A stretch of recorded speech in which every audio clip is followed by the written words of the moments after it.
कि एक एनपीएस का कर्मचारी अधिकारी, हम कर्मचारियों में पेंशन की अलग जगाने वाले पेंशन पुरुष का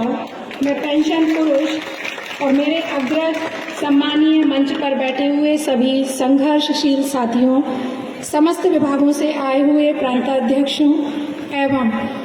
माता रेवा की और माता अहिल्या की कर्मभूमि पर आए हुए मेरे प्यारे भाइयों और बहनों, आप सभी को शिल्पी शिवान का हृदय से प्रणाम। सबसे पहले मैं धन्यवाद देना चाहूँगी हमारे राष्ट्रीय अध्यक्ष विजय कुमार बंधु जी का, जो इन्होंने आकर एक नव चेतना हम सभी के मन में पुरानी पेंशन को लेने के लिए जगाई है। मैं पुनः फिर धन्यवाद देना चाहूँगी आप सभी का कि आप सभी ने अपनी उपस्थिति के साथ हम सभी में वो अलग पुनः जगाई है कि ये जो लड़ाई है ये कोई छोटी लड़ाई नहीं, एक बहुत बड़ी लड़ाई है और इस लड़ाई को हम जीत कर रहेंगे। ये माता अहिल्या की कर्मभूमि पर आज मैं धन्यवाद देना चाहूँगी दिनेश पटेल जी और उनकी समस्त टीम को कि उन्होंने जो ये एक पेंशन का महाकुंभ हमारे समक्ष प्रस्तुत किया है, ये निश्चित तौर पर ही इतिहास के पन्नों पर लिखा जाएगा। मैं उम्मीद करती हूँ इस मंच से माननीय मुख्यमंत्री जी से, हमारे देश के मुखिया से, जो हर मंच से आज ये महाकुंभ महेश्वर की नगरी में, माता अहिल्या की नगरी में लग गया है, तो अब तो आपको देना ही होगा। पुरानी पेंशन प्रथम नियुक्ति दिनांक से आपको बहाल करनी ही होगी।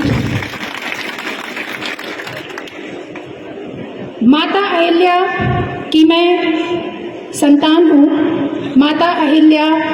उन विपरीत परिस्थितियों में आप सबके अपनी प्रजा के न्याय में, सम्मान में हमेशा एक न्यायमूर्ति की तरह खड़ी होती थी। जैसा कि आप सभी को विदित है कि मैं भी उनकी ही पुत्री हूँ, मैं भी इंदौर की ही बहू हूँ, तो कितनी भी विकट परिस्थितियाँ ही क्यों ना हो, यदि हमारे इतने लाख साथी और उन साथियों के साथ अगर मेरी खुद की भी आग लगी हुई हो, तो उन विविध परिस्थितियों से भी मैं उठकर मुझे यहाँ आकर आज आप सबके समक्ष खड़ा होना पड़ा, तो एक बार नहीं कई बार भी अगर मुझे आकर खड़ा होना पड़ेगा तो इन समस्त भाइयों की ये बहन हमेशा आपको खड़ी दिखाई देगी। और मैं आप सबसे ये वादा करती हूँ कि इस पेंशन की लड़ाई में मैं अकेली ही नहीं, हम सब इस लड़ाई को जीत कर रहेंगे। प्रथम नियुक्ति दिनांक से पुनः ये बात इसलिए बार बार कहनी पड़ रही है क्योंकि अभी बंधु जी से मेरी चर्चा हो रही थी, तो मैंने भाई साहब से एक प्रश्न किया कि भाई साहब आपकी नियुक्ति दिनांक क्या है,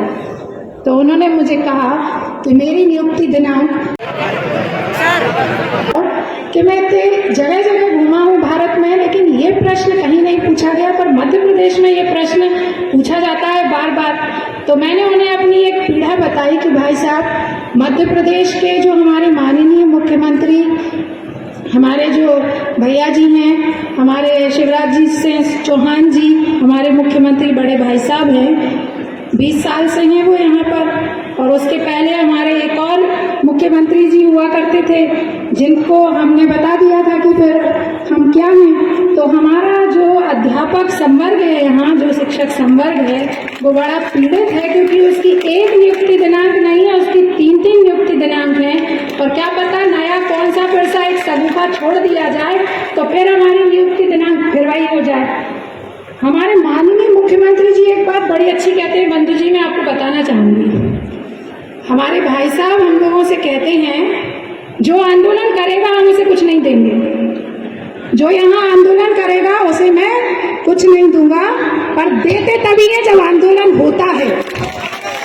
कब कब आंदोलन नहीं हुआ था इस मध्य प्रदेश में और कब कब मुख्यमंत्री जी ने नहीं दिया, ये हमें पता ही नहीं चला। एक छोटी सी पर्ची आई कि समय समाप्त है, तो समय समाप्त होते समय मैं आप सबसे एक ही बात कहना चाहूंगी कि माननीय मुख्यमंत्री जी, आप ये देख लीजिए, ये तो अभी एक अनुनय और विनय है। यदि आप जिद्दी हो तो ये शिल्पी शिवान उससे बड़ी जिद्दी है और ओपीएस की लड़ाई को जीत कर बताएंगे। और आज महेश्वर की,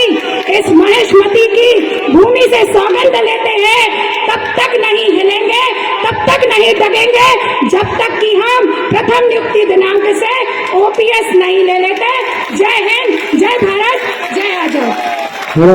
भारत